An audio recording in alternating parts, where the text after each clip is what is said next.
We have covered many stories regarding the Blake Lively versus Justin Baldoni battle, but there's one that slipped through the cracks that I think is imperative we talk about, and that involves her co-star, Jenny Slate.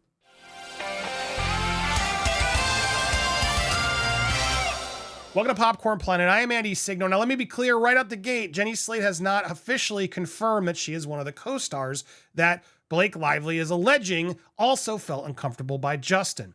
Hollywood Reporter alleges that one of those women is Jenny Slate. The internet assumes the other is young Lily Isabel Freire. There's also Blake Lively's sister, who she may try to pull in if she needs someone to have her back, which would be very embarrassing. But the Hollywood Reporter went into more detail about what potentially Jenny Slate's complaint may be. Apparently, according to the Hollywood Reporter, it stemmed from an interaction with Jamie Heath, his partner, Justin's partner, about the apartment Slate had rented in New York City. Now, we've talked about this. Slate had a toddler and told Jamie that she wasn't thrilled with the accommodations she rented, but it wasn't an option to change because of the security deposit of $15,000. Heath then informed Jenny that Wayfair would reimburse her for the lost security deposit so she could find a better accommodation, but apparently made the offer using language that made Slate uncomfortable. Now, what you might say, like, only if I show up and you give me favors? No, nothing like that. Apparently, the language says that it focused intensely on the sanctity of motherhood and Slate's role as a mother. According to a source, Sony became aware of Slate's concerns and informed Wayfair about them. Spokesman for Slate did not return requests for comment.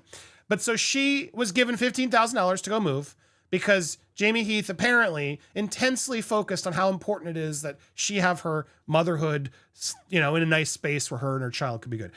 Make it make sense, people. Make it make sense. Now, again, this isn't confirmed to sources throughout the reporter, but it's made people look in to the past of Jenny Slate. And shout out here to Ashley, Brianna Eve, who you can watch, does a much bigger deep dive. Girl, you in danger. Blake, in the words of Whoopi Goldberg, you're in danger, girl. Blake Lively. If you bring Jenny Slate into this mess, because she has such a problematic past. I did a YouTube video about an hour and a half long. I'll put just like the one post here where she's making, I don't know, like a lame apology. I don't even know if you could call it an apology. I didn't even show the majority of the tweets on YouTube because they were so offensive, so horrific that I couldn't even get the words out of my mouth to repeat them. If you want to watch an hour and a half of it, girl, you in danger. I'm trying to give her a shout out. Go check out Ashley Brennan. There we go. Give a proper plug. She did. Now look, some of these tweets she's also tweeted out there. If I had a memory eraser from IMDb, I could really use it. I would make some men show me then I would erase their memories. It gets worse. It gets worse. Are you ready for this? This is a podcast she did, Anna Faris's podcast. And let's listen to what she admits to doing to her ex-boyfriend, Chris Evans. Never hit anybody as much as I hit Chris. And when I came back... Who's the one that instigates it? I don't know what it was, but I never hit anybody in my life. And then I met Chris. I love it. Here right now. Dear listeners, I slapped him so much. I love him. We have a... Where's that GIF? I need them to sign release forms. I hit him so much. Like, it's not a joke. It's going to keep going for about 2 more minutes, and it's not a joke. She leans in like it's real. I came back from making our movie and hit some of my friends because I was so used to just hitting Chris all the time, and a couple of my friends were like, That's not good. You know what? We really don't like it. And I hit my husband, and he was like, nobody likes that. Like, you shouldn't hit people. And I was like, oh, my God, you're right. There's only one person. You know your own strength because you're a strong dude. You're like Lenny from Of Mice and Men. The other thing, no, is that I realized he was letting me do it. Like, I was like, I'm beating this asshole up. Like, I'm killing him.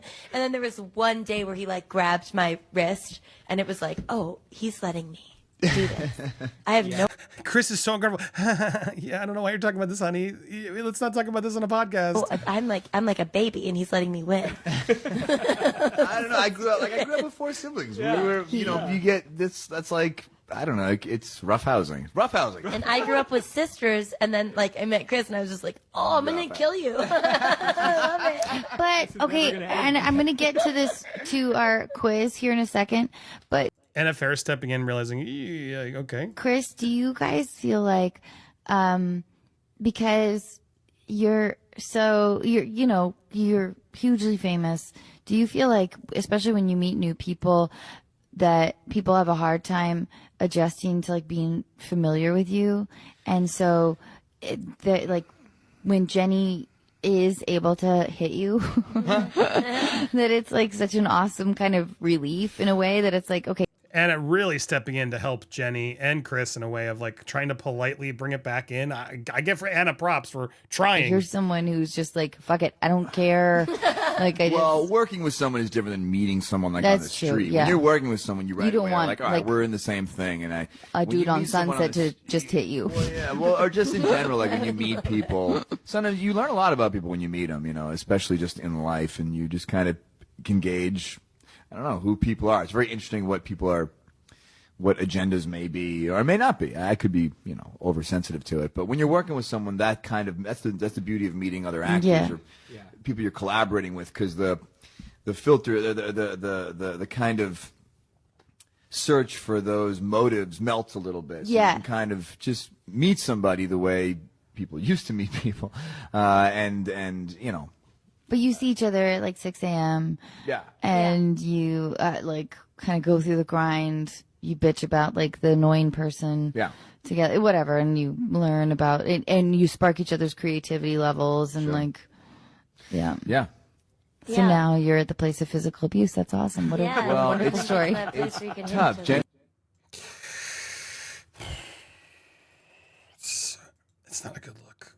It's really not a good look. And it's just the tip of the iceberg. As it was Ashley said, like, this isn't good. This isn't good. Now, when she did her Marcel the Shell giving birth, Jenny didn't seem to be shy about talking about motherhood. She spoke with the press outlet Romper years ago. And she said, when she was asked about what she's most afraid of when she's having a baby, exploding my vajayjay. But she, 100%. Everything else, I'm like, I can work on this. She also talked about wanting an epidural, how close she was to having a C-section, and that she had a vacuum-assisted delivery. So like, it's just frustrating because like when someone like this gets offended so easily, and then you go back and you see their act, what they're capable, what they're done, everyone else still talk about it, but with somehow the sanctity of motherhood was off the grid, like across the line. I don't get it. I don't get it. She did an interview in 2018 where she's saying her horniness was her way of life. I use that to describe a lot of stuff. It doesn't have to be actual, have to be horny. No one is going to take this away from me. What exactly did Jamie say to her that could make her uncomfortable is the big question. That's what I can't figure out, guys. What is it that could have happened?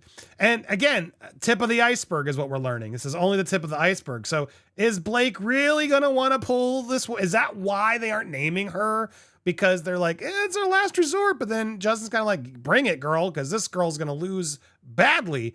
Again, yet another thing that we just need to be prepared for. And I wanted you to be aware of her. Now, again, nothing's been confirmed by Jenny. Leave her alone. Don't harass her. It's just important that we be prepared. So if suddenly Jenny is deposed and messaged and mentioned, we know some stuff that can, come back to it. So they better have receipts is all I'm saying. Real receipts, not he complained and made me feel comfortable because I'm a mother. What does that mean? He gave you $15,000 for a better place to be a better mother, which you asked for.